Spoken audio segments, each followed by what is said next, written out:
It's probably gonna be our best bet. I've got 16 total, and that's it. And I'll let Charlie Mayfield guess what my budget is right here. It's a big goose egg. I've got $0, so I can't buy any more. So the 16 I have are left over from a frantic scramble purchase that we had in the spring. So I can totally get all y'all one, and then after that, I really don't have anything else. And when I say all y'all, I mean high schools. So if you end in high school, I can get you one. If it's not ending in high school, like Greenville High School, there's really not anything I can do. So if you're like high school alternative program and you're ending an alternative program, I can't really do anything for you. Or if you're V at Fine Arts Center, it's not going to work. Okay, so just to be clear and honest on that. And Fountain Inn High School does not count because they're not real yet. But realistically, all we're going to do with this is just plug it in on the teacher's computer, and then they can float throughout that classroom, and they should be able to, everything they say should be able to be picked up and transferred back to those kids who are called in at home on that Google Meet. Just jotted myself down a little note that if your teachers who are going to be doing any of this live streaming have not had any Google Meet training, there's a chance, maybe. There is Google Meet training for secondary teachers Thursday, August 20th at 10 o'clock a.m. And that's on the portal. And it's led by Tim Cushman's people, Instructional Technology. So if they've not done that, they may want to learn a little bit about Google Meet before they jump in there and get a little crazy. Okay. And then all they're going to do when they're doing their Google Meet is just share their screen. They're sharing their screen, and the kids back at home will be able to see what they're working on. They don't need a camera pointed at the side of the teacher's face right on the Promethean board, because that's not going to help them. Nobody's going to get anything out of that, and it looks really weird. And there's really no point in pointing a camera out to the kids in the classroom, because then we see a bunch of kids staring at the teacher who's working at the front of the classroom. So the mic is really all we probably need, and just sharing our screen, and that's about it. And we've done this. We've done this a lot. Riverside High has done it with proximity learning, basically the same thing, minus the fact that we used to have all the kids in the classroom dial in as well. We don't need to do any of that nonsense. And this runs all the way back to when none of you were around, and we used to connect like Blue Ridge and Hillcrest with Latin. So I mean, this isn't anything new. We've done it in the past. We can still do it today, and it's going to be pretty easy. But we can get some mics out to y'all. You can choose who your cool person is going to be, and give them that mic. And then, yes, at the end of the school year, I'm going to come get that mic back from you. I'm not giving it to you. It's not like a letting you keep forever. I want it back at some point. And again, that's not really too terribly expensive. I'll send you the link. I'll send it to Reimer. Reimer can send it out to you. And there's also a quote that we have if you're looking to purchase it at the school level. Okay. Does anybody have any questions? Tim, I appreciate, and go ahead, Brian. I think you were about to say something. Well, we have one question on, and Tim May can answer it. Do we know the status of the broadband test yesterday? You know, it's so funny you say that, because that actually has nothing to do with me. But I thought You're the only ETS person I know on here. Oh, Brian, that's a huge fail right there. Actually, I'm not ETS. Instructional technology, my bad. I'm not instructional technology. I work for innovation. You still work for us? I work for McCoy McDavid, especially academic innovation. That's my role. ETS. Man, it's cool. It's cool. All right. Well, does anybody know how the broadband test went? I have no idea. Well, we got an update on that. We can talk about that a little bit. We did get an update on that. Tim, thanks for the offer there and for the link, and with that price point, if schools like this, that's something that's reasonably priced to where they can afford some, and it's very mobile because it just plugs in. So even though you only have one, there'd be no reason that needs to stay with one teacher the whole day, unless that teacher's doing these live streaming classes every class period. It literally could float with teachers. It's that portable, and I will say it does work very well in the boardroom. Where we goof up in the boardroom on it, in my opinion, is that it would be better if we especially when you have some people not in the room, which is what this will be, is to require the people in the room to use microphones in their ears, or earbuds, not microphones, earbuds in their ears, so that they don't have to turn the volume up on their computer to create this circular echo. So if your people in the room use earbuds, and people at home doesn't matter because they're alone, or by themselves in each room usually, and then the teacher can walk around and it picks up really good. So it's definitely worth looking into. And before you buy a bunch of them, test them out, make sure your teachers are going to use them, and quite frankly, your teachers could use their $250 to buy it if they wanted their own, if they wanted to get one no matter what, whether they were doing live streaming or whether they just wanted to be able to move around while they were recording their lessons. If they're going to record them and they didn't want to be stuck sitting in front of the computer with a mic, they could buy it with their $250, and everybody in your building could have one. So you may want to spark that interest. So thanks, Tim. All right, appreciate it. And you're welcome to stay as long as you want on that. Okay, all right. Thanks. All right, let me go back to the agenda. Brian, anything in the chat room that I need to stop for, or are we good? No, sir. All right, let's knock it out then. I will. I did not pick a best practice today, and I apologize for that. I meant to do it earlier today, and I did not. If we have time at the end, I will ask anybody that would like to share out something that they've done. So just be ready for that if you've got something this week you want to do, but I'll wait to the end on that. The status of this meeting will change starting next week. I don't feel right in taking time during the school day when you have kids in your building, when you only see those kids once a week right now, and doing this meeting on Tuesdays in its current slot. So I haven't yet decided how I'm going to do it. It probably will be Friday. It'll probably be in the morning sometime or right before lunch. And it'll probably be, it'll continue to be optional. So there will be no requirement to attend.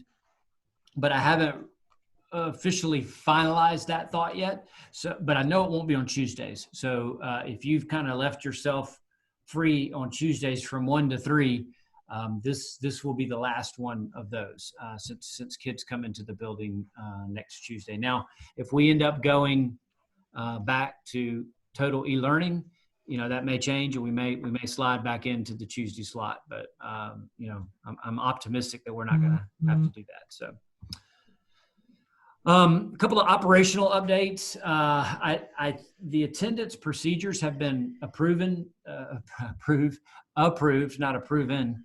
They were approved Monday at DLT, our district leadership team. I don't yet know if Ken Arnold has sent that to your clerks. I was at Eastside this morning speaking with their attendance clerk, and as of this morning, I don't believe she was aware that they had been sent out. And maybe she just didn't check her email today, but at some point soon, that should be coming to you. And if for some reason your attendance clerk get to be another day or two, let's see, today's Tuesday, if it gets to be Thursday and they haven't heard anything, tell them to reach out to Ken Arnold. But it basically is what we've been saying all along. You'll take attendance the next day and all that, and that procedure's in there. Now there's one thing that has come up, and I know the athletic directors were having a conversation with Daryl Nance about it, but the whole idea of athletics and absences. And, I guess typically we would, if a student was absent from school on any particular day, they would not practice or play in their whatever they're playing, right? So if they're a football player, they don't come to school, they don't go to practice. That's typically the process. Well, this new attendance feature is going to make that a little wonky because you're actually the next day taking attendance for that day. So I don't know yet where your AD's recommended we land on that. You may want to talk to your AD about that if you have a strong opinion about that. My thing on that is flexibility. I don't want to get into I wouldn't want to personally get into the minutia of trying to every day micromanage that. It just seems enormous to do. I do think after a certain amount of time, if those kids show up on the radar for attendance issues and not doing their work and so forth, then I certainly have no problem holding them accountable to athletics on that. But that's up to you guys, and I don't really, that's not something I want to mandate, but really your ADs are talking about that with their coaches. So if you have a passionate opinion about that, you need to speak with your AD. Let me just do all the operational updates real quick, and you can just add your questions in there, and then Brian will call them all out at one time. We've Eric and I have been, well, I've been everywhere, and I'm starting back on round 2 now, and Eric's helping me out with that as we discussed last week. So I've really narrowed down logistically a couple of key challenges to our process of social distancing. You guys have amazed me with the organization that you've put together on this. I told Dr. Royster the other day, y'all are ready. I mean, now that's not to say you're not going to change things after that first day. When you realize you have too much supervision over here and not enough over here. I mean, that's natural. It's just kind of like your Chromebook things. You've changed that probably since Monday. So, but overall, I think you're ready. I mean, for that. But the 3 areas that I think I want you to focus on, and I've said this to most of you, if you've walked around with me, especially if it was later last week when I came to your school, the 3 biggest challenges is the cafeteria in the morning. One, because kids, you don't really want kids to ever get up from the seat that they're in until it's time to go to class. Because if you do, you've got to clean that seat.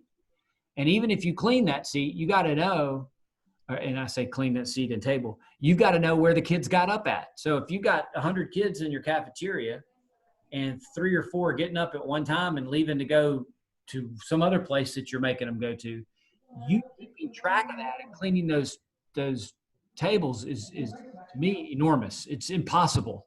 And I've heard a few plans when I went through the first time where they had people coming into the cafeteria and eating and then going to another place, like so they could keep as many seats in the cafeteria available for people who are eating. I just think that's a bad plan, because I just don't know how you're going to clean those seats before you move them to another spot. And why are you going to move them to another spot? Even if you can identify those spots to clean, why create the extra work? It doesn't, to use Joe Foster's term, the juice isn't worth the squeeze on that. It doesn't make sense to me. But so I've been asking people about that. Now that's one problem, but most of you solved that problem by simply saying when they arrive, they come to wherever they go to, they sit and they stay until it's time to go to class. Well, that solves that problem. That's easy. That's an easy solution to that problem. The bigger issue is at that 8:30 marker, whenever you start moving them to class in the morning. Well, if you start moving them out of the cafeteria, you're going to have people arriving after 8:30, 8:35. A bus comes in at 8:40. And you need to make sure you know which tables have been cleaned so that you can direct those students to those tables. That's one way of doing it. Another way of doing it is after 8:30. I've heard schools just say anybody who comes in after 8:30 and didn't eat in that first wave when everybody started moving to class, everybody else that comes in after that just picks up their breakfast and goes and eats it in class, in their first period class. So that solves the problem of having to clean the cafeteria before the next wave. So that, to me, if there were one thing that seems the biggest challenge to me, it's that. And if you overcomplicate it and have them moving, they come in here, they eat, then they move over to the gym, I don't know how you're going to do that. I can't sign off on that being a good idea. So throwing that out. The other one is, and this really didn't come apparent to me until I saw the classroom setups, but I know all of your teachers are assigning seats and they're staggering them, trying to do them every other row or whatever so that they don't have to clean every period, and that's a great idea. I have no problem with that. I just believe you need to kill the first row of seats. Leave them there, leave the desks there, but kill it. Don't put anybody in those seats while we're on a 1. For 2 reasons. Number 1, you don't need it. Number 2, you don't need to use those seats. Number 2, it creates a natural barrier for the teacher when they start wandering away from that Promethean board. And it's just natural for them to walk towards the class a little bit. And if somebody's sitting in that front desk I saw some people, they put little batter's boxes in there for the teachers. They put some tape on the floor.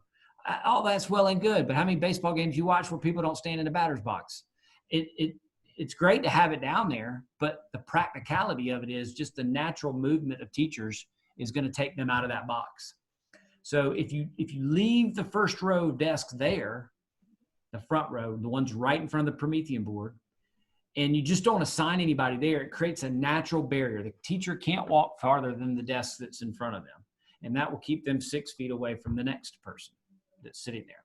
The other thing is, of all the precautions that we're taking, and we are taking a lot of them, cleaning after sitting down and eating, and 6 feet away, and masks on in the hallway, and all that stuff, all that's great. But if we're really going to pass COVID, the most logical place would be a teacher who does not have a mask on because they don't have to while they're teaching, and a kid who's sitting in that front row doesn't have a mask on because he doesn't have to have one on while he's seated. And the teacher just gets a little too close, and they're about 3 or 4 feet above the kid who's sitting below them, in front of them, and all those droplets are coming out of that teacher's mouth and nose and whatever. And that's prime incubation right there. That is how COVID is spreading, no question about it. So to me, you just eliminate that by not assigning the first row. Okay, so you'll hear Eric and I push in on that when we visit this week. What are you doing with your first row? Have you told your teachers to kill it?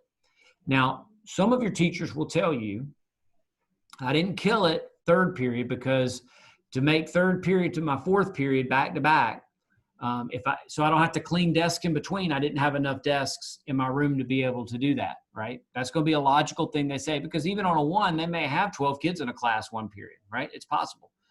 I don't believe that's a good enough reason. I believe we're more in danger of spraying those droplets on the kid on the front row unmasked than it would take that extra work to clean that desk. So even though it may be a convenience for a teacher to go from fourth period to fifth period without having to clean the desk, if the numbers don't work where you can't do that and leave the first row killed, I would clean in between fourth and fifth period at least enough desks to make that work.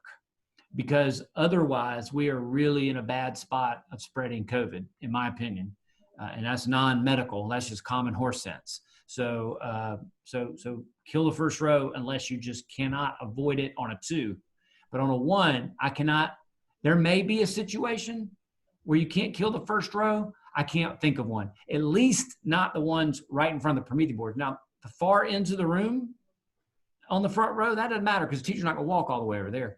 But in front of the Promethean board is where they'll do all their standing. Okay. The other thing is your class changes. I've just kind of challenged some schools to rethink that. I think you people are like a hamster on a wheel if you're worried about tardies. There's not going to be enough kids in the hallway to give kids anything to do in the hallway while classes are changing. It to me, it's a wasted effort to do that. And I know that's thinking differently, and your teachers are going to freak out. And I can think of the ones that I used to have at Malden and Greer that would be like, oh, we're not doing tardies. How can we have school without tardies? And I just have challenged schools. Maybe it's possible for admin to just, if they see kids loitering in the hall, they deal with it. But if you don't do tardies and you take away class change time, maybe knock it from 6 minutes to 5 minutes or 5 minutes to 4 minutes in between classes, you can give that time back to the teacher and allow for restroom breaks during class and not during class changes. In other words, you don't open the restrooms during class changes. You just tell students that they go to class, and then after the first 10 or 15 minutes of class, you can get a pass to go to the restroom from your teacher. And that way it's a controlled exit out of rooms, and you never have too many kids in a bathroom. That's not a mandate. I'm not telling you to do it. I'm just saying that to me is an easier way of doing it. Now, you guys know what's best for your kids. 2 more real quick, now take questions. Clerks and aides and work week. We have a draft from Lynn Gibbs in place. I know it hasn't come to you. I think it's coming in today's memo from Ms. Brinkman. If not, certainly tomorrow, because it looked finalized to me. But it basically is our process of what we're going to do on a 4-day week with those from whom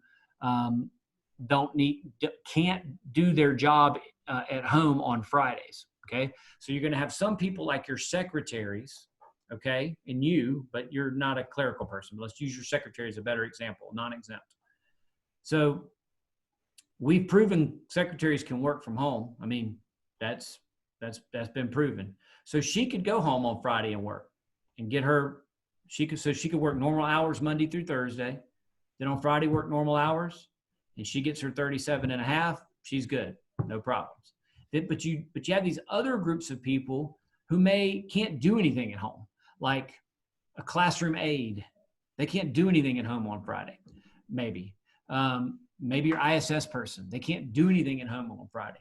So this will adjust and allow those that can't do something at home on Friday that meets your satisfaction as principal could, in essence, and I'm simplifying this, work the 4-day weeks, the 4 days, or the longer days on those 4 days. Okay. So let's just use your ISS as an example. You could have your ISS person get there at 7:30 Monday through Thursday. Supervise any kids that are standing outside. They get there before you open the building, right? That's going to maybe be a problem until it gets cold. And then they may stay until 5 or whatever the time is to get your 37 and a half hours in, so that they can help supervise kids after school is over, once all the buses are gone and all those kinds of things, right? Same with your attendance clerk. They can do they may help you take temperatures with your teachers at 7:45 in the morning who get there early, right? Because there's really nothing for them to do at home maybe on Friday. Maybe there is, I don't know. So I don't want to get any further down that road until you've read it, but I wanted to plant the seed to you that I believe this gives you a tremendous amount of flexibility to utilize your clerical staff beyond maybe what they are typically doing. So that classroom aide that we talked about, there may be some things they can do, taking temperatures. I mean, there's a great example. So think through that with your people. And then there's going to be the option that they just don't work 37 and a half and get a pay reduction. They're going to have that option, I think, in Lynn's plan. Meaning they would only work Monday through Thursday and they wouldn't get paid for the Friday. And I don't think many of them are going to want to do that, but that would be an option as well. And then the last thing, and then I'll take the questions. I think you need to think about, and looking at your master schedules, especially once we start getting absences, I think you're going to have to figure out a system for what happens if you only have one kid show up to school in that class. I mean, I've heard some of you say you've got 3 or 4 in some classes on like the Tuesday day, right? While we're on one. I don't think you want a one-on-one in a classroom. I think that's just asking for it. And I mean, you can leave the door open, you can do all kinds of wonky stuff, but I still think that's asking for it. So that might be an opportunity to where you need to use people like your ISS to come in and sit in there with them. So if there's anybody in ISS, they come into that class, they bring their class into that teacher's class so that there's an extra adult and maybe some more kids in there. But I never thought that we would have to dream up a scenario to what happens when, and you're not going to know ahead of time. It's just going to be third period rolls around and the teacher calls you and says, I only had one show up today. So it's got to be something that you move pretty quick on. And I don't, now, maybe that teacher takes that kid to a common area, media center or something like that. Now that's fine too. So I just wanted to plant that seed. When I started talking to some of you about your numbers, it dawned on me, if you only got 4 in there, there's going to be a chance that one day you're only going to have 1 because 3 are out sick or not coming or whatever reason. Okay. All right. That was a mouthful under operational updates. Brian, what can I answer out of the chat room? I'm going to assume this. Charlie asked about expectations for staff in the buildings on Fridays. Has that been finalized in terms of? Yeah, it's in that document, but the temperature is going to be 78, or it's going to be set to 78, whatever the cycle is. The air is not going to be on. Now, if you approve, I think we landed, and Eric and Tracy, if you're on here, you can help me. I think we landed on, if the principal approves them to come in, they can come in, but not. I mean, we're not cutting the air on. So there's that, and there's also going to be some long-term and this is being worked through Philip. This isn't your direct question, Brian, but I think it's appropriate to go ahead and mention it. Philip and Scott Carlin are working on a process, because here we've got this other problem where your coaches, and I always pick on coaches. It's not just coaches, but there are people who come into the building on weekends, coaches being the primary ones, right? Now, if the kids are there doing something, working out or whatever, that's not what we're talking about here. But, they'll come in and watch film. Mine did at Malden on Sundays all the time, right? And so they can't do that. If your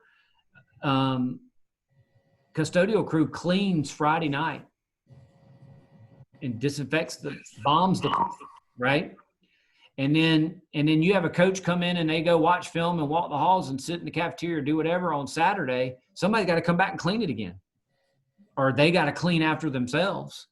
So now there may be ways you could do that in the athletic part of your building, where they come in and they stay there and then they bomb it when they leave.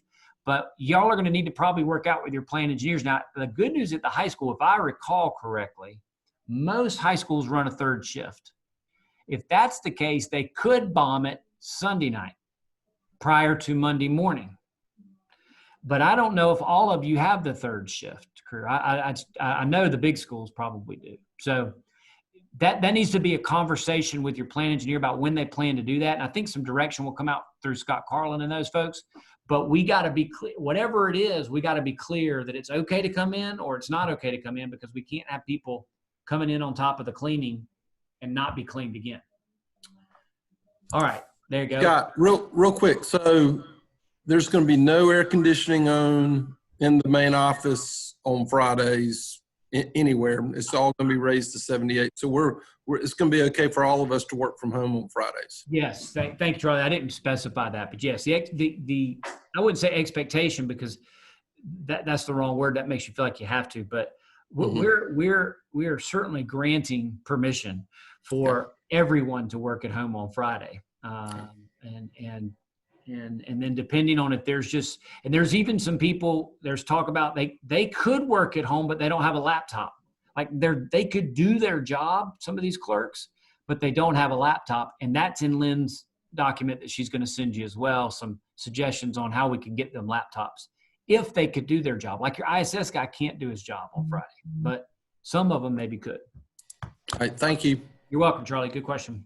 Along that same line, will custodians work Fridays? I think they're whatever their normal, whatever they do now or during the school year, normally they will continue to do. Okay. Their schedules have not been changed.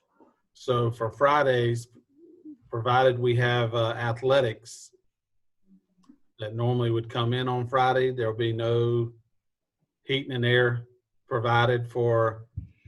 You can have your ADs go through Daryl on that and see. There may have been some conversation about that with athletic directors, but that would be news to me. I think we're in an attempt to save money. All right. Another question on that. The nurses, I assume they would not work on Fridays either then. That is correct. Which So- again, that may provide you some flexibility of them being in your buildings longer during the Monday through Thursday, which Okay. would be helpful. All right. Two other questions. One about the athletics and attendance. Will that be the ADs making local decisions? Or will we No. have Yeah. Good consistent- question. Thank you, Brian. No. We're going to come up with a standardized. Here's our expectations for. Now, I don't pretend to believe that there's not schools doing other stuff. Like if you have a D in a class, you don't practice. I mean, all that kind of stuff y'all can keep on doing. But from an attendance standpoint, we've all been kind of following the same process, and we need to do that unilaterally. Okay. Restroom social distancing are we supposed to be blocking off every other stall or anything like that for restrooms? I don't think there's a need to block off every other stall, because kids should have a mask on and they would not be in there more than 15 minutes. And if they were in the stall, not to get grotesque, and then they've got the wall up on that. So I don't necessarily see that. I think the bigger issue is if you've got 3 urinals in one stall or 4 stalls for the women's restroom, but 8 kids go in there, then it can get a little dicey. Again, I don't know that they would be in there for 15 minutes, but it's probably not best to have that many people in the bathroom. So that's why I've always thought, in my mind, it would be easier to, if you eliminate the class change piece to that, you might reduce the need for it getting overcrowded at one spot. But you know your schools better than I do. And again, it's hard for any of us to envision what class change is going to look like with so few kids in your building. I mean, Hillcrest, my goodness, your building's so big. I mean, what is that going to look like? There may be 2 or 3 kids per hallway roaming down. I mean, so I don't know that it wouldn't just I don't know that it would be a problem during class changes, you know, to be honest with you. That covers what we got so far. Awesome. Thank you, Brian. Let's zippity-doo-dah right on down into instructional expectations or instructional updates, excuse me. Let me start with the special ed piece to this. We had a couple of schools ask about doing some different things with inclusion because of the difficulty of the master scheduling.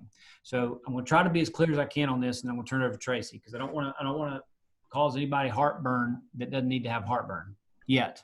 And so if you changed something with the services that you offer, like if you dreamed up or came up with a different way of doing things than what you have been doing with inclusion and ed support. So it's different from last year. So let me just give you an example. You only had 3 special ed kids in all of your 12th grade. So you decided that we're going to try to get those 3 kids to not offer inclusion at 12th grade and put them in ed support so that you didn't have to create that extra section or whatever. That would be different than last year because you had inclusion at 12th grade last year and you didn't have it this year. Then we need to talk ASAP on that because we need to make sure we're okay in compliance. And in one case we maybe were, in one case we weren't. And so we need to know that ahead of time. Okay. So that's one group of people. If you are currently doing what you did last year, you just are now doing it virtually and brick and mortar. In other words, you didn't change anything. You're doing the same thing, but what you're doing isn't really best practice. Okay. So you weren't really best practice last year and maybe the year before and the year before that. And even though it's no different this year, it's still not best practice. So you're in this other group over here. So also we need to know that because we want to work on a long-term plan to get you out of that. Now that wouldn't be, when I say long-term, I don't mean before school starts. I don't even mean necessarily this school year, depending on what it is. But it would be a plan to move out of that not best practice model prior to the next year or 2021, 22. We've done this at several schools, and Tracy and I were going to do this with, if this came to our attention, we were planning to do this with some schools this year, and then COVID hit. But we've had some schools that were doing non-best practice. And so we worked with those schools to get them out of that. We didn't say you had to change tomorrow or even this year. We said before school next year, it needs to be fixed.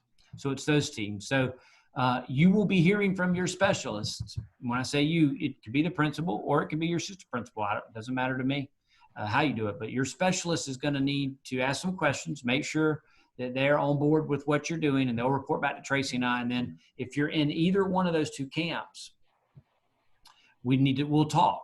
And depending on which camp you're in, it'll be a quick conversation or it'll be one that we schedule here over the next couple of weeks or maybe into September. Not as time sensitive. If you are doing best practice, then you'll get a thumbs up from your specialist and you'll never hear from Tracy or I again on this particular topic. So Ms. Hogan, I'll turn it over to you to paint in between those lines. All right, thank you. I think there's one other thing we probably need to talk about, and really it would be what inclusion looks like in the virtual model. And I know some of you have had some challenges in scheduling that and need to talk a little bit just about the concept of it. You know that we created our virtual program, and I'll say virtual academy, even though I realize that the elementary and middle is different than how you're doing it, but the whole virtual program, we created that as a result of COVID. So you can't cleanly compare it to other virtual programs in the state or other virtual programs in the country, because one of the things that takes precedence is a family's choice about health and safety. So, it can get complicated when you're talking about a change of placement or a change of location. But for the majority of the situations, and I say majority because there's nothing ever all in special ed, but the majority of the situations in Greenville County schools, families have chosen to do virtual, and that then with any meetings that we would be holding, we would be looking to make it work. We'd be looking to make sure that child has the free appropriate public education through that lens of what the parent has chosen because of their choice with, generally speaking, about the health and safety. Now, you may know that that's not why everybody chose that, and you may not think that that's the best place for them. But quite frankly, unless you have any data from where they were in a true virtual school, and I don't mean March to the end of the year, because that wouldn't have been true virtual. It'd be if they were in some program someplace else in the state. Our opinion doesn't really matter. And I know that is hard for many of you to swallow, as far as understanding that. I think all of us probably on this call believe, or on this session believe, that the majority of the kids do better in person, and we would want them in person. That is why we did not have IEP teams come to the table and decide whether special ed kids would come 1 day, 2 days, 3 days, any of those pieces. We specifically did not do that because we know that the answer would be the majority would come 5 days a week. So in that same vein, we don't really get to have an opinion about a family's choice. I think Scott said 15 high schools. I guess he's counting Fountain Inn in there right now, maybe, Scott, I don't know, but I think of virtual as number 16. So if a child chose virtual or family chose virtual, they're essentially choosing a separate location in Greenville County schools, a different location. So the majority of the services would not change. Now, what we had asked was that any student who was going virtual, there would be an IEP meeting, and you would consider that whether that IEP could be met virtually and if there were any changes that needed to be made to it. And then you realize, I think it was last Friday, maybe Mr. Reimer sent something out. It was after his weekly note. It was later in the day where we gave you some clarification that a lot of the IEPs evidently here in Greenville County, because it's really only a practice that I know of in Greenville County, consider virtual courses and determine if a student needs any additional supports in those virtual courses. And if the IEP contains that, then there would not necessarily need to be an IEP meeting for that student. But if it said that they could not get virtual courses, I know earlier this year we had a conversation about one when we went home, and it said he would not be successful with virtual. Now, there's really no data. I think the team just assumed that he would not be successful with virtual. But if the family chose virtual, the team would need to really talk about, okay, what do we need to do to make this happen? And I think that some of us, it's our tendency to say, okay, this won't work because we're looking at it the way it would look in our brick and mortar school. And if we can't fit it into the schedule and we don't think our co-teaching was fabulous to begin with, maybe let's change the services. But that is really not okay, because that changes the least restrictive environment for the students when you take them out of the general education classroom. So if you are doing any of that, you need to probably stop as quickly as possible, or get your folks to stop as quickly as possible. I know that in your heart of hearts, many of you believe that brick and mortar is better than virtual. But again, we don't really get to give that opinion.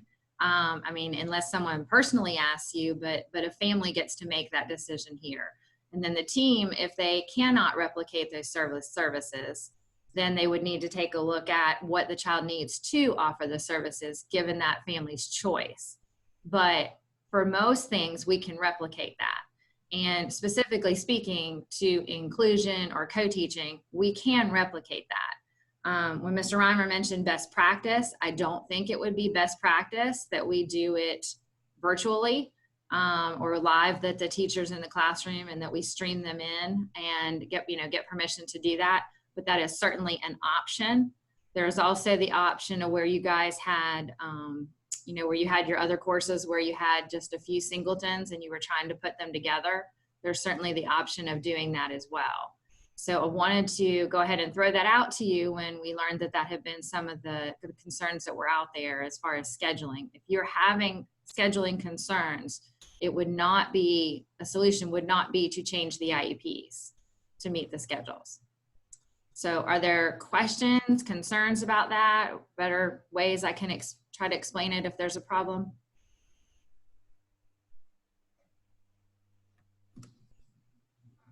Mr. Reimer, they're not going to volunteer that if they've done it. No, and I wouldn't want them to. That's okay. Look, and But I do want to help them get out of it, because There you the go. problem is, The you most know, important. we're going to have a much bigger problem when we go down the road if we don't. I think that the part is, if you have a special ed background, you may be thinking of this through pre-COVID, which is how I started and when needed to. And I did a ton of research with the folks who do virtual teaching across the state, and we worked with the State Department, but we made a conscious decision to offer all of our programming at, through virtual. And so the rules kind of post-COVID change a little bit in how we attack things. So I just want you to know that if you're, again, like Mr. Reimer said, if you're planning to do anything differently than you did last year, as far as how you're going to offer any services, like if you were going to offer co-teaching to brick and mortar, but you decided we're not going to offer co-teaching to virtual, that's not an option. And we need to help you figure out how to get co-teaching to virtual. So let me know if you have questions or concerns, let your specialist know. I talked with the specialist ahead of time. I will tell you, we talked a lot about change of placement and what the definition of that is and change of location. Y'all don't have to get in the weeds on those pieces. We have plenty of people who study that thoroughly. But if you need help with it, let us know. And just a reminder, Tracy, thank you. And I'm sure we'll probably get a question or two offline, and that's fine. Nobody likes to, some people don't like to ask that question on the Zoom. That's fine. But again, let me just remind you, principal, your specialists are probably going to come to you as the principal. But now, if you have an assistant principal over special ed, it's perfectly fine for you to delegate that. Not a problem. But they're going to, look at your schedule, make sure that the services that you're offering replicate what was last year. If it is, you're going to be, nothing will change for you this year. It just means if we may have to look at something for next year, right? But the bigger key is if you changed something because of virtual school, that might need some quicker attention. So your responsibility as principal is to provide the information that the specialist needs to sign you off as good to go, nothing further needed, or B, we need to work on a long-term plan, or C, we need to think of something right now. Those are one of the three categories you'll fall into. So they'll be reaching out to you as the principal, but if you want to delegate that out, that's perfectly fine. And your special education teacher, department chair, can be a part of that conversation as well. It certainly doesn't matter to me how we do that. But it's all of that is for your protection and for the quality of experience for our kids. And so we're not out to get anybody. Nobody's going to be in trouble. Nobody's going, there's not going to be big old long letters of reprimand or anything like that. This is not what this is about. This is just about helping make sure that we're in compliance under very stressing schedule restraints that you all are having to deal with. So, all right, Ms. Hogan. Yep, go ahead. One more thing, when you mentioned stressing schedule, there is one more piece of that, what you and I talked about on the way in here today, the stacking of courses. And I didn't know that term. That's certainly not a special ed term, so I didn't know it. Mr. Reimer was explaining it to me, and I get it. I understand why you would do it, but it would not really be an option to stack a special education course with another course, because there's the potential for the student to not receive their special education services that would be written in their IEP. So again, if you are doing that, we'd want to remove the special ed classes from that. Yes, or on the surface, when I explained it to Tracy, I couldn't come up with a way that would work, that she liked. But now you may have thought of something, and that would be fine too. If your specialist can get on board with it, and that's a different story. But I wasn't smart enough to come up with a way of doing that. I think we all understand. Well, I won't get into the stacking unless you have questions. But all right, thanks, Ms. Hogan. Appreciate you and your work on that. The next one's real quick. I just didn't know. I've seen a lot of people do basically assigned one of the assistant principals or someone of leadership to be kind of almost like the virtual academy coordinator at your school, kind of like the assistant principal over virtual. I think that's a great idea. And I just heard enough people doing it that I just wanted to say that on the Zoom in case you haven't thought of that, because it is going to be so different in terms of the processes and expectations. And so maybe it makes sense to have one person kind of coordinating that and coordinating those teachers and working with those students. Certainly not a mandate, certainly not something that I'm telling you to do. I'm just planting the seed and letting you water it if you want to. So that ends the instructional updates. I did not, and I haven't scrolled all the way through. First of all, Brian, is there a question? No, sir. All right. So I know Eric's probably on here. Eric from academics, do you have anything that you would like to add under the instructional updates? Just a couple things. We did the ICEV training, Health Center 21 training, and microburst training earlier this week. So we had a few teachers show up that weren't on the list, but I think we've gotten all those squared away. Again, that's for teachers who are teaching 100% virtual sections. That was the only thing we could fund in regard to those this year. So several of you came out of pocket and paid for some additional teachers. If you're interested in doing that, you're more than welcome to do that. Just shoot me an email and we'll get you added in on the quote, and then we'll bill you separately for general fund. We had a couple of good suggestions. I was actually out at Greer this morning in Mr. Schwartz's class. If you have classes, ag is the first one that comes to mind, but potentially PLTW that have a large amount of small hand tools that students will be using. At the end of the day, your teacher will need some kind of systematic process to be able to tell which ones are used and which ones aren't. A lot of teachers are doing crates for that, so they just have a crate of used hand tools. You can lay those out and have those sprayed by the electrostatic sprayers as well. So I thought that was a good option for some of your CTE classes. Wipes are on their way for your business ed labs. I appreciate you guys doing that survey. You should receive either 1 or 2 cases, depending on the number of business ed labs. Those wipes are specifically for keyboards and mice and high touch areas in business labs. So you want to kind of make sure those aren't just being used for door handles in different places. They're specifically for electronic items. Those were the 2 big things I had, Mr. Reimer. Mr. Williams, question about when will the teachers have their ICEV accounts, access to their accounts? Yeah, we got the PO sent in yesterday, and so as soon as they can get that turned around over there, we should be good to go. So hopefully it'll be very soon. Same with Health Center 21. Excellent. And just a reminder for the first week of school that both Career Center and Fine Arts. So I know we've beat that dead horse, but one more whack on it. Let's make sure those kids get out to those centers and or career centers. And I believe we left it at one point with you all were going to communicate with the centers and with the approximate, if it were going to be delayed because of anything you're doing at the school, meaning you're holding them all back for something before you send them, that you would let the Career Center know that, and also the Fine Arts Center. So if you haven't done that, even if you're not holding them back, if you don't mind just sending that information to those schools so that they are aware of that and know when to expect kids.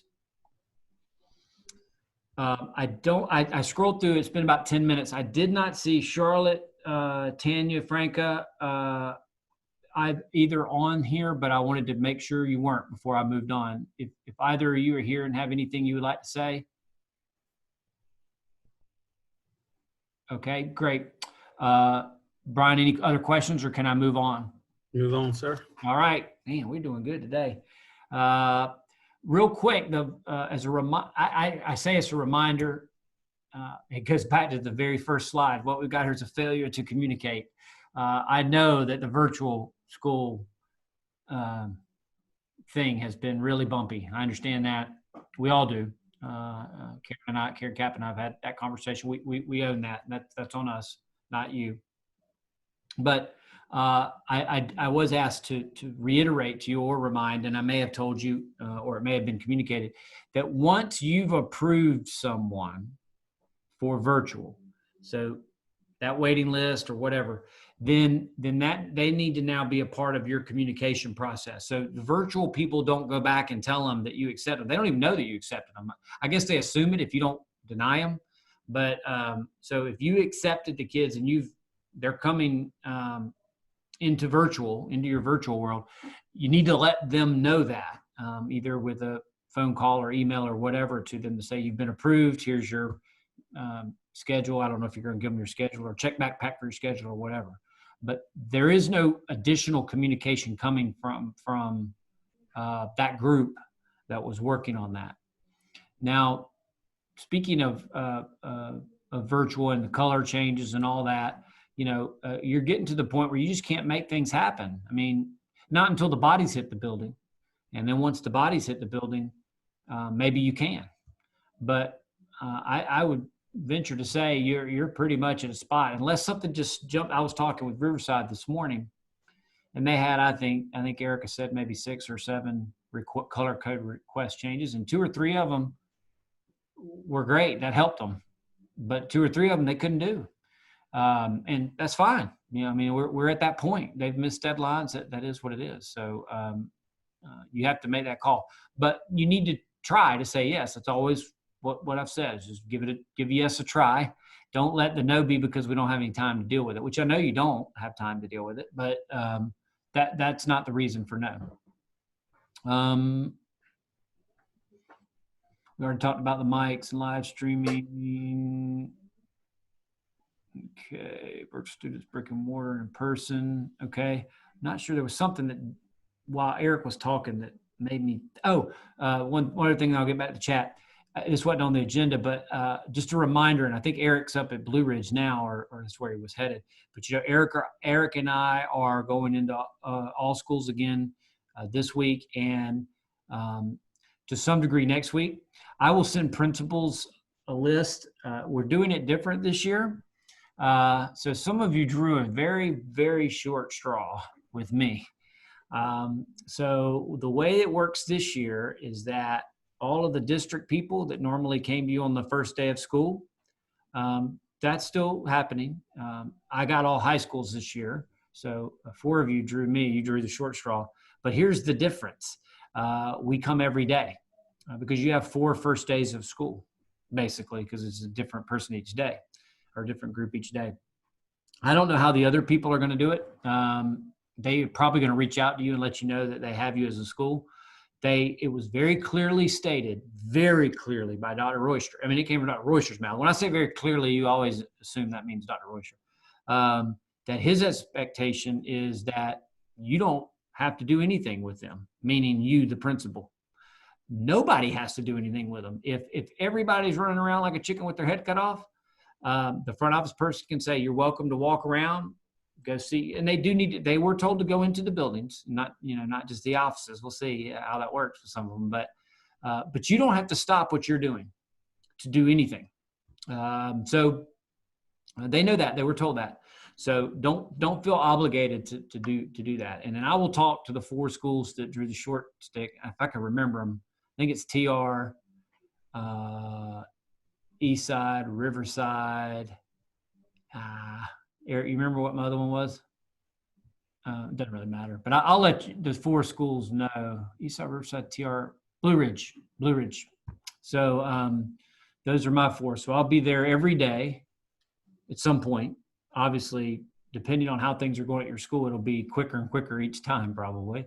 And then I'm going to try to be at as many others as possible that first week as well. I know Eric may or may not be able to help a little bit with that as well. I know he'll be at the career centers, each of those 4. So I did want to mention that to you, and I will let you know who your person is.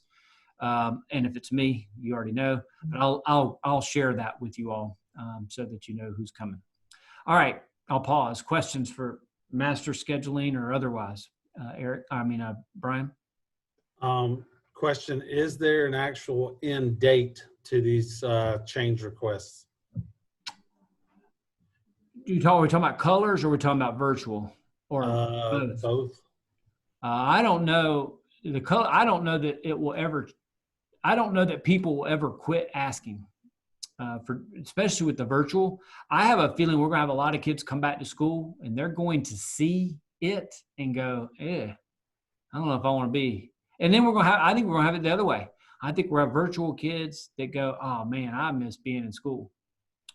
But so I'm sure those requests are going to come in forever, but that doesn't mean you have to do anything with them if it doesn't work.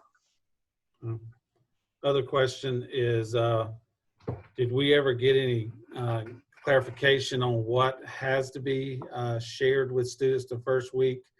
For example, in the past, we've had to do the active shooter video at some point. I don't think I've seen anything that said this has to be done other than the fire drill.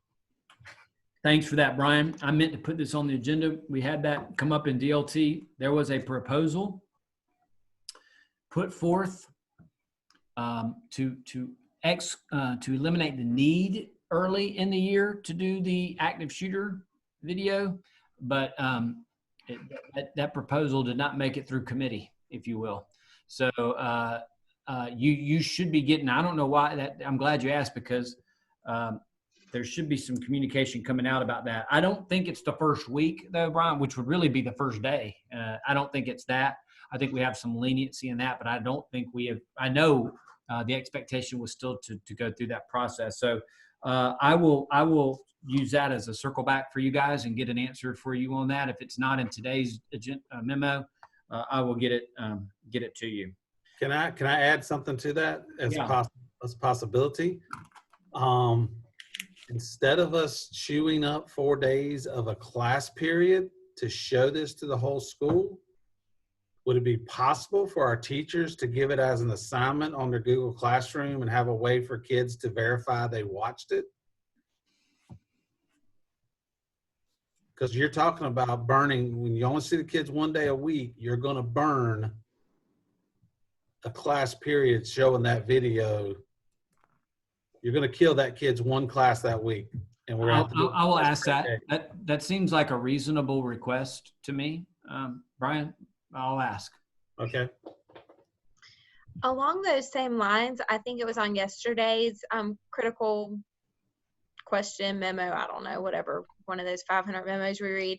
It had some instructional stuff. A link to it was that required viewing for our students or just suggested resources? And again, to Dr. Skipper's point, is that something we could push through Classroom, or do we need to do it with a class meeting? Yeah, that definitely can go through Classroom. There's no issue with that. And yes, it is required. If you go back, Tina, and I can't remember what page it's on, but at some point in that big old voluminous document, there was those expectations for both virtual kids. Now, virtual kids have a longer list of stuff that they have to go through. The teachers have to go through with them.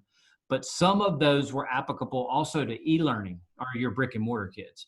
So I'm assuming, I didn't go back and look at the document, the Open Schools document, and look at what was sent out and see if those were all aligned. Because I know at one point, Brian, I think it was Brian Skipper in the Google, or somebody in the Google Doc that we have, said that those links didn't work that were on that opening of the year document.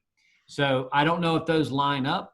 What I would do on that, Tina, is find out from if the ICs are on here, y'all get together and figure that out. Ask the right questions and figure out what needs to be done. That kind of falls into the wheelhouse of instructional coaches to get that organized. But yes, there is going to be some required documents for even your e-learning or brick and mortar kids.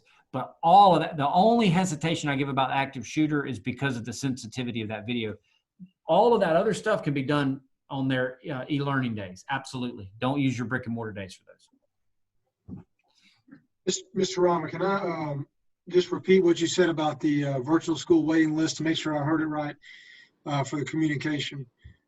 So previously, like Karen Kapp had sent the email that we went and confirmed, yes or whatever, or cleaned up.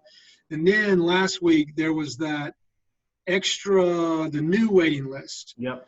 And we've been dealing with that. But for the communication on it, are you saying it's not a communication to Karen Cap or GCS Virtual that, yes, we put these kids in? Now the communication, if we do put them in virtual school, we communicate to them? All right, let me ask a question before I answer your question, Justin. Before the extra waves came in, like at the original process, you told Karen or that GCS virtual email that you could do it. Well, you didn't really have a choice. So the first time you didn't have a choice. It was just all. But then you had the first time waiting. we didn't have a choice, right? Yeah, the first waiting list group that came through that when you had a choice, right? You could say yay or nay on that, right? What were you doing? Well, I guess actually this is the first waiting list that we have had a choice. Okay. Because, But in the past, you haven't told parents. On the other, No. you weren't telling parents. Okay. Let me answer what was told to me. I will get clarification on that for you. Is that, Karen, I don't think Karen Cap's on here, but Karen, it was a verbal conversation. So I could have misunderstood her, but what she verbally said to me was that remind principals or schools that if they approve the waiting list kids that have been sent to them, if they can make those work, then they need to alert those parents, is the way I heard it, Justin. But what I'm hearing you say is that would be different from what had been being done. I thought it was just a reminder to keep doing what you've been doing, but you're saying that would be different. Is that correct? Yes. Okay. Let me follow up on that before you change any of your processes, okay? And I will get an answer for you on that. And that reminds me, and I see some more questions coming. So Brian, I'll turn the floor back over to you in a second. Please make sure, and I'm so mad at myself for not reminding you all last week when you had your teachers in the building, but please make sure that I guess your teachers can do it too also, but even from a phone messenger standpoint, that you are reiterating to both virtual kids and e-learning or brick and mortar kids who don't come on Monday, that their teachers should be reaching out to them to say, hey, I'm your teacher or whatever, and make reminder that on Monday our class period will be live at this time if you want to join us. If not, it'll be recorded or whatever it is going to be. I don't know what your teacher's going to say. But I think there are, and a lot of you are doing that, but I think if I'm a parent and I'm not coming to school on the first day, how do I know what to do? Or if I'm a kid, how do I know what to do? Now, y'all may have figured all that out and communicated all that out. But if you haven't, please do. We don't want Monday to roll around and then, you get a bunch of calls, we get a bunch of calls. Well, what are we supposed to do? I don't know what classes to go to and all those kinds of things. So I would assume your teachers are reaching out to them, but I don't know that. So I just planting that seed. And then on your global phone messengers, you could be reminding folks to check backpack, check your schedule. If you reach out to your teachers, if you would like to, your teachers will be reaching out to you. I don't know what you want to say, but I think that could potentially be very awkward on Monday if we have failed to communicate what to do if they're not coming into the building. Coming into the building's easy, but if they're not, what do we do? So, all right, Brian, I'll turn it back to you. All right, got one question about athletics, I guess. Do we know the process for documenting that student athletes are in attendance every day for clearinghouse purposes? I don't know that. All right. My response is that might be something our AD needs to talk to Daryl about. Mm-hmm. Then we've got one. Tina says she's good on the virtual school training. The training she was referring to was the one that was in the memo that referenced high school COVID training. Oh, PowerPoint has been added to the good folder to use in training high school students about expectations and precautions. yeah. Okay. Sorry, Tina. I birdwalked on your question. Now that one, I looked at a few of the slides. That I'm not so sure that isn't more appropriate in the building. Now I don't know, because I think a lot of that had to do with building. Now, if you determine at the school, when you look at it, that really being in the building isn't that big of a deal, then do it virtually. It's fine. I would probably, I'm going back to my communication process, Tina. I know you're very thorough as well. I would probably take that PowerPoint, whatever it was, And if you were going to virtually do it, meaning you were going to disseminate that or have your teachers do it on the e-learning days, I would weave those in, not all at one time, obviously. You don't need long messages like myself, but I would be weaving those into my daily announcements, my phone messages home during the week, each week, whatever variety of ways you communicate. In other words, I don't think that needs to be a one day we go over this PowerPoint and then that's the end of it. You almost have to kind of reiterate those things through the different communication channels often, because they're very much things that will help us stay in school. So did I do a better job that time of answering your question, Tina? I see you, so you can just nod. Okay, good, thank you. The only one I'm unsure about is the shooter videos, and I will find that out. What else? Anything else, Brian?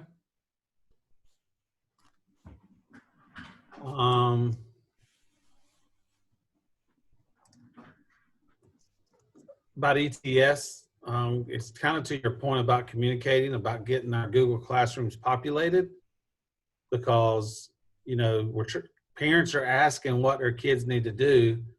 Our response will be their Google Classroom will get posted and they join.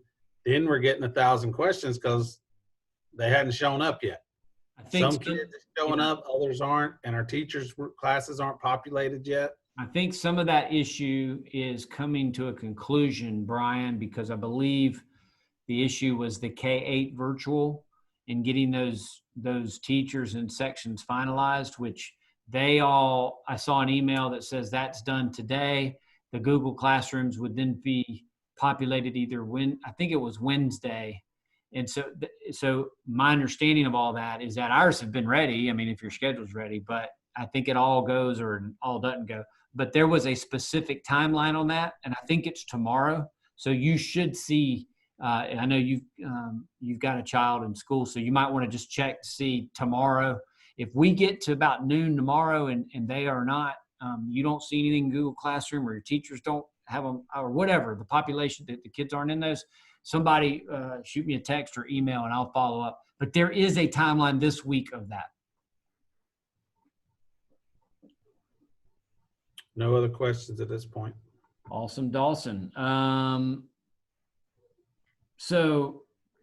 Real quickly, if someone from and this will and I wanted them. I saw 3 in the shared doc that I thought were pretty cool stuff. There's a lot of cool stuff in there, but since we were talking about restrooms earlier, Renee or someone from Blue Ridge, can you talk about your color-coded bathroom process?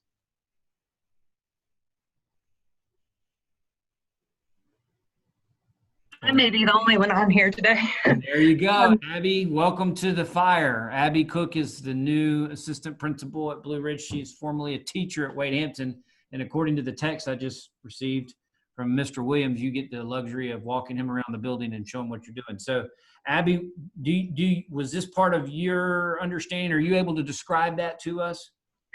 I can describe it to you. It was not my idea though, but we have color-coded bathrooms. So the way our building's set up, we have different pods, and those pods will be designated a specific bathroom to go to. And teachers will have a 15-minute window within their class period every day, and they will have color-coded passes so that whoever's in the hallway knows where that child's supposed to go. And they can only let one student out of their classroom at a time. And when they come back in, we'll have a used bin and a clean bin, and the teachers will sanitize those passes at the end of the day. So they'll have enough to last them the whole day. So Abby, y'all are not restroom breaking during class changes. It's all during the class? We are, and we have a teacher that will monitor the bathrooms during class change, but the color-coded part is specifically for during classes. Perfect. Thank you, Abby. You're welcome. Ms. Bishop, you had the rest of the weeks filled out. There's always one overachiever in every class who does all the work and gets all the bonus points. So If Just you- wanted to cross it off my to-do list, and we happen to have like a couple of things, so I just plugged them in so I didn't have to do it next week. You are at this moment, what time is it? Is 2:22, the only school that has been on the news with the Chromebook distribution. So yeah, you may have checked this off your list, but you couldn't keep YFF off the campus. So Well, who wouldn't want to come see this every day? You know, they just make up reasons to come hang out at Eastside. So in the newspaper, in like, you know, underground news, I mean, we're everywhere. So yeah, you guys have had a nice little string of news. So pick one that you would like to share out for us, and then I've got one more school. I honestly would have to look at it real quickly to see which ones popped in. That If while you're saying that, Tina's a great example. I do want to brag on her. In the school, they had kind of a. I'm probably overstating a little bit, but a little bit of a mess yesterday when the way they had their students lining up to come in the building for Chromebook, it just backed up, and then it backed up onto the sidewalk in front of their building, out on the front fence line, where it was kind of out of the eyesight of the administrators or the people that were outside, right? And so what happened was, it's just, you know, the kids weren't social distancing out there, and they didn't have their masks on. I mean, they were a long way from the door. And it really isn't that. I mean, the truth of the matter is it wasn't the end of the world. But now YFF got involved. That's why I was kidding Tina about it. But the example I'm giving of that is that Tina and her team, I'm sure, spent hours planning for that. But it didn't work. And so today, I think it was done before even today, because they had an afternoon session and they fixed it. They totally changed what they were doing to fix it. And the reason I say that to you is that you can't be married to anything that you are doing with your processes. So Abby Cook's bathroom plan may work spectacularly. It may fall flat. And if you are going to stand in a groove and say, well, we committed to doing it this way, we're going to do it, you're going to sink quick, because some things you just can't plan for, and you don't know where your problems are going to be. So in all honesty, Tina's willingness to fix something that just didn't work as good as what they're doing now is I think the best practice that we're all going to have to use. And hopefully, Tina, I bought you enough time so that you could now share your best practice. They were just forms we had created. We'd gotten a lot of questions about what to do about substitutes depending on what schedule we were on. So Mr. Sharpless and I worked together. It's really more Mr. Sharpless than anybody. Created a flow chart. You know, if we're on schedule 1, or if you're a virtual teacher, if we're on schedule 2 or schedule 5, if you have virtual classes or a mixture, kind of any scenario you could have, there's a little flow chart. If you need to be out, then this is what you do. This is when you need a sub. This is when you don't need a sub. This is how you enter it in SmartFind. We embedded that in our SOP and in our sub notebook, just for ease and access for the teachers to avoid a lot of questions. And the other form was just simply asking teachers what time they wanted to designate as their office hours, and then we're blacking that out on our master schedule. So if we need to call on teachers to cover classes or do duty or anything of that nature, we're basically treating their office hour as a class period they're teaching, so we don't run into but that's my office hours, I'm not free, and it prevents them from switching up their times conveniently too. So we've just now popped office hours into our master schedule, so we know, and that's also, it gives us an idea of when we could go observe them during their office hour time. So it's just 2 simple forms. If you want to, I think I made them open. If you want to borrow them and make them your own, you're more than welcome to. Thanks, Tina. I was going to have one more school share, and I'll take any volunteers here in just a minute if they want to share, but I got an update from Lynn Gibbs. The HR piece on the work week is going to come out today, so you'll see that. I'm just going to read what she said here in this email, just since I've got you a captive audience. She says, you remind principals, when you meet with principals, please remind them and give them some guidance on this. Keep in mind that the 4-10, I think she sent it out to a couple people just to see principals to get their feedback. 37 and a half hours is the work week for them. Okay. So that's not 4 10s, right? So keep that in mind. Now, when we work in the summer, we work 4/10s, and but 37 and a half is what they need to do. I mean, you don't need to make them work the 4/10s or demanding that they work the 4/10s. Also, there are going to be some employees that need to fit, they may not be able to do it on the 4 days because they have to pick their children up, right? And that's going to probably be an issue, or take their children to school or whatever it may be. So what we don't want you guys to do is to demand it. But we also don't want, she puts this in the email, we also don't want you creating work for them that's useless work, right? Meaning whatever, purging papers in the office somewhere you don't need to create work for them. So if they can't work, if there's nothing for them to do on Friday, let's go back to ISS. What would they do on Friday? I don't know. I mean, there's no kids in the building. So you're not expected to create work for them on Friday just so that they can get their 37 and a half hours. Now, if there's something legitimately they could do, that's fine. But then if they can't work 37 and a half on Monday through Thursday, then that's where we get into the problem.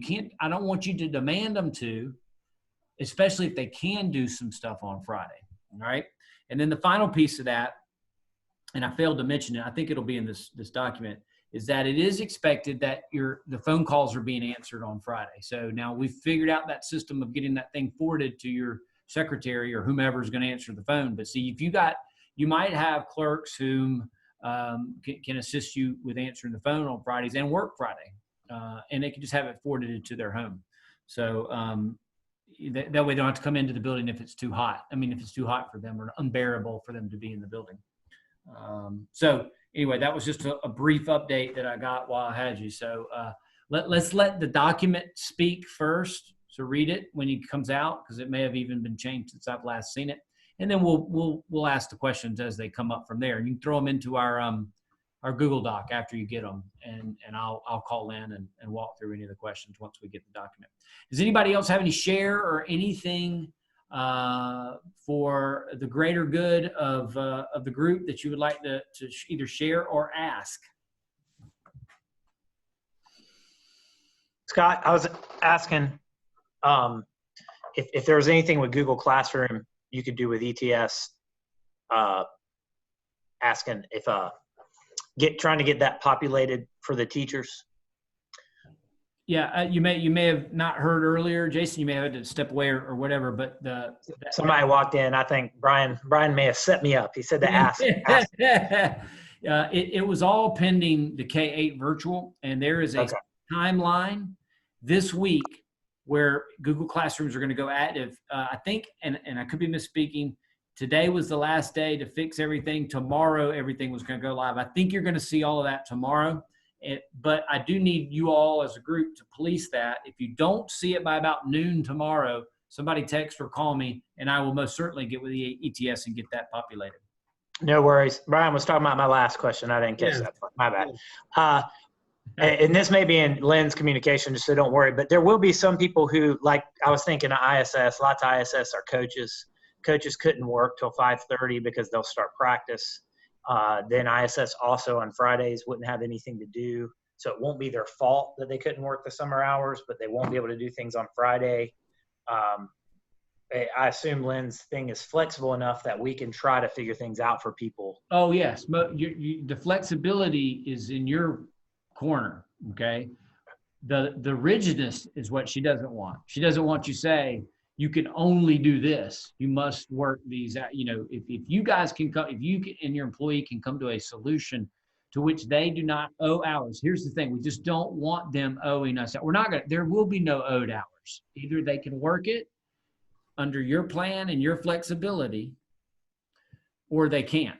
And we'll deal with the can't at that point. But yes. And so I think in that situation with a coach, obviously they might could help earlier in the mornings. They may could get there earlier because they're not coaching in the mornings. And again, there may be something on Friday that they can do, and I'm just trying to think off the top of my head what that would be, but we're going to have them call lots of them try to call truant students, like students who aren't showing up for stuff. We're just There gonna you have go. a Great idea. Okay. Great idea. Yeah. But the building, main thing is the building, we did decide, the building's not gonna be occupied except by teachers working if they feel they, do we need to. The building will not be occupied on Friday unless an individual employee has gone through you to say, I need to be in because of this reason. And you say, that's a good enough reason. You come on in, it'll be 78 degrees or whatever. Come in the morning before it gets hot or whatever, right? But yes, what we didn't want, what we didn't think you wanted, or I did not think you wanted, is you or someone on your staff needs to know when people come in your building. It's just not good that you don't. And if you didn't have a system, and Jason, to be honest with you, it doesn't have to be you. It could be an assistant principal. It could be someone you delegate that if you need to come in on Fridays, this is who you call and talk to and set that up and get approval for it. I don't care that it's you. We just didn't want we didn't want you not being in the building, no administrator being in the building, and teachers coming in without y'all knowing it. That's the key.